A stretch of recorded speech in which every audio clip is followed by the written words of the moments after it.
Comment faire pour bien équilibrer son jeu? C'est la question qu'on me pose vraiment assez souvent sur les salons et aujourd'hui, je vais vous donner ma méthode ou plutôt ma non-méthode. Parce que pour moi, le but, c'est pas vraiment d'équilibrer un jeu, c'est plutôt même d'aller chercher des déséquilibres, mais de savoir où on va les placer.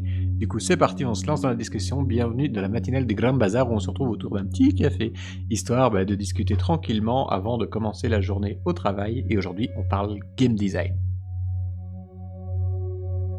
L'équilibrage, c'est super intéressant parce que mon avis a vraiment changé au fur et à mesure des années avec l'expérience.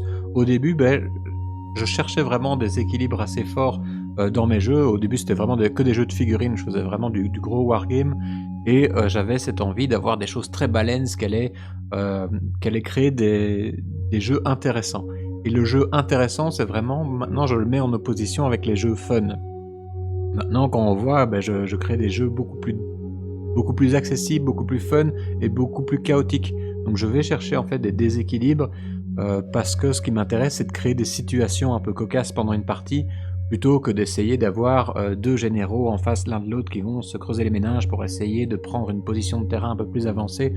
C'est très intéressant vraiment sur les gros wargames, mais ça s'adresse à une toute petite partie des gens. Moi c'est mon type de jeu, généralement les choses assez pointues j'aime bien, mais en fait, je remarque que même mon profil de joueur à moi, il va pas vers un équilibre.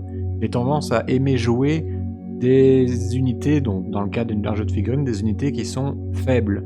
Parce que mon kiff à moi, c'est de prendre une unité que tout le monde va trouver faible et d'essayer de lui trouver des points forts et d'essayer de gagner avec. Donc moi-même, j'essaye en fait de saboter un petit peu mon armée, histoire de prouver que je peux en faire quelque chose d'unique. Je trouve mon plaisir de jeu en fait dans l'expression de ma créativité plutôt que dans simplement la domination stratégique.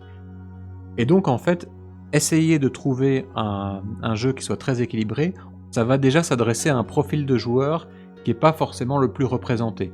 Du coup, si on part sur des principes par exemple, même de jeux que vous allez vous dire doivent être très équilibrés, comme des Agricola ou des Colons de Catane ou des choses un peu de gestion comme ça, vous allez vous dire, là il faut quand même un équilibre, c'est un jeu de gestion, il y a une économie, ça doit être équilibré.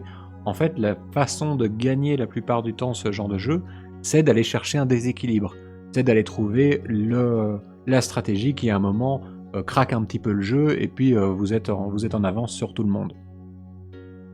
Du coup, en fait, le déséquilibre, il est présent. C'est juste que dans un Agricola, par exemple, le déséquilibre, c'est impossible de l'obtenir au tour 1, au tour 2. Il faut avoir développé donc dans Agricola, on développe une ferme.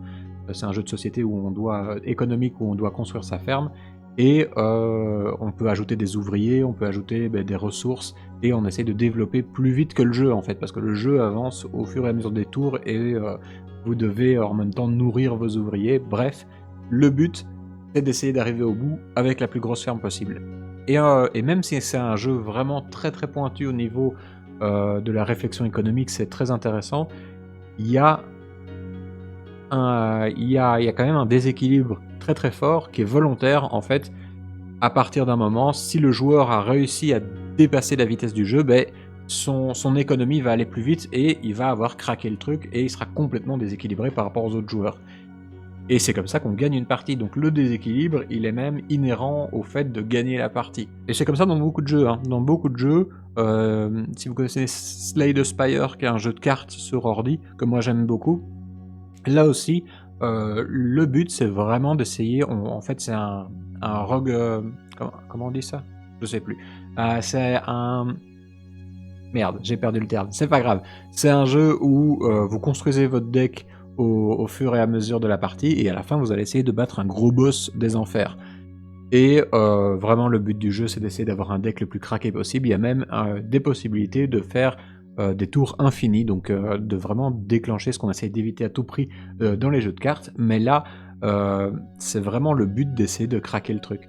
Donc faut se retirer de la tête qu'il faut pas de déséquilibre dans un jeu. Moi je pense que le but c'est vraiment juste d'essayer de savoir où on va le placer, donc qu'il n'arrive pas trop tôt et qu'il soit contrable. Ça c'est la deuxième partie dont je vais parler, et pour ça je vais m'appuyer sur un exemple d'un personnage de Nexus Keeper, Poc. Donc Poc, Nexus Keeper c'est là un des jeux que je développe, vous pouvez voir en commentaire, il y a un lien vers mon site et vous pouvez trouver ce jeu. C'est un petit jeu d'arène où on déplie, où on a son personnage qui est aimanté dans un cube et où on va assembler plusieurs cubes et on va pouvoir essayer de boxer les adversaires en dehors du plateau pour gagner la partie. Une sorte de petit Smash Bros sur table. Et ce personnage, Puck, qui est un espèce de petit singe du chaos, il est un petit peu craqué. Il est vraiment un petit peu au-dessus du lot. Il a 2 compétences qui sont très fortes. Une compétence qui lui permet de lancer simplement plus de dés que les autres, en sacrifiant le fait de pouvoir relancer, mais comme il en lance plus, forcément c'est vraiment souvent très intéressant. Et surtout son autre compétence qui lui permet d'utiliser un résultat de double 1 pour pousser quelqu'un. D'habitude, dans ce jeu, on peut se servir de double pour faire une action définie, on peut se servir d'un double pour sauter, bouger ou pousser, mais il n'y a personne qui peut utiliser les 1. Les 1, c'est des dés qui sont perdus, du coup on doit essayer de faire un meilleur résultat possible, mais à chaque fois qu'on va faire des 1, on va les sortir du jeu. Puck, il a cet avantage que même les 1, il peut s'en servir pour pousser. Donc il va vraiment avoir un gros avantage sur la plupart des autres joueurs, parce que il va pouvoir se servir d'une mécanique qui normalement est une mécanique de frein pour tout le monde.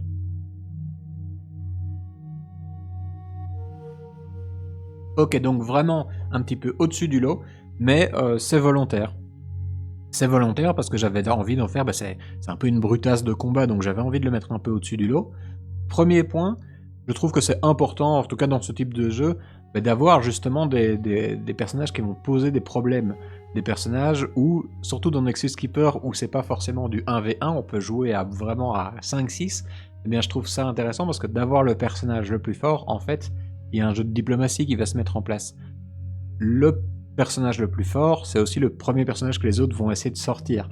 Donc au début, oui, il va gagner sans doute pas mal de parties, mais une fois qu'on commence à en avoir fait quelques-unes et qu'on se rend compte que il est un peu violent le Puck, ça va être difficile pour le joueur qui joue Puck au début de se faire des alliés sur la partie, il va peut-être se retrouver à essayer de se défendre contre plusieurs joueurs.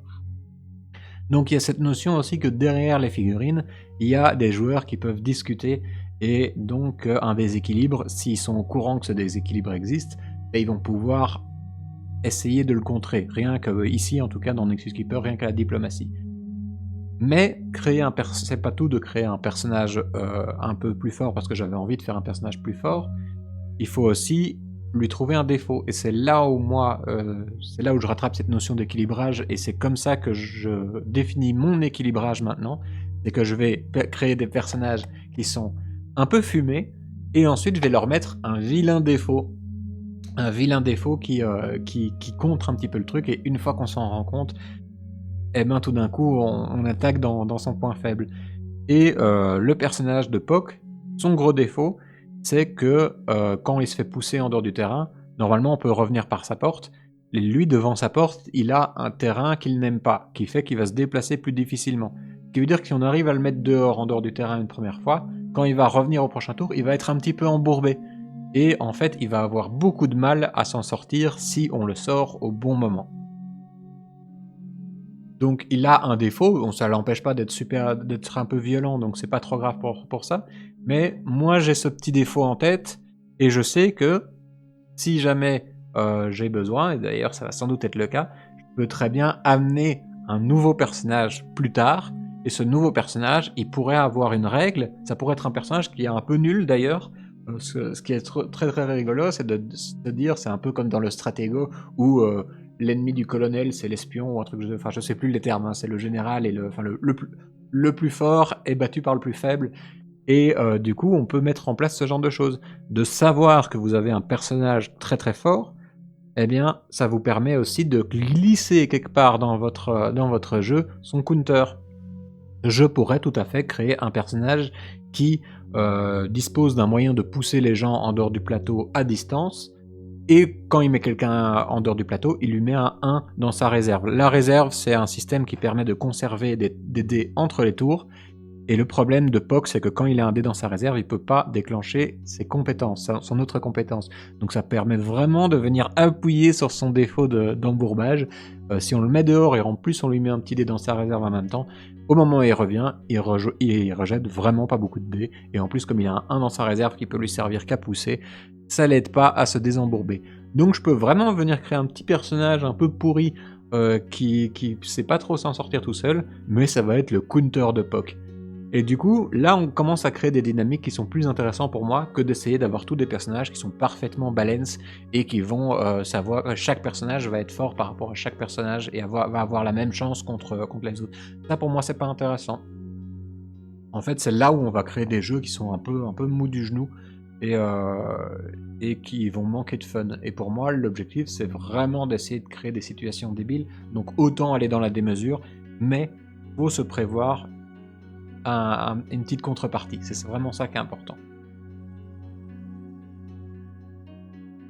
Et là, vous allez me dire, oui, mais il y a pas mal de jeux de figurines où on utilise des points.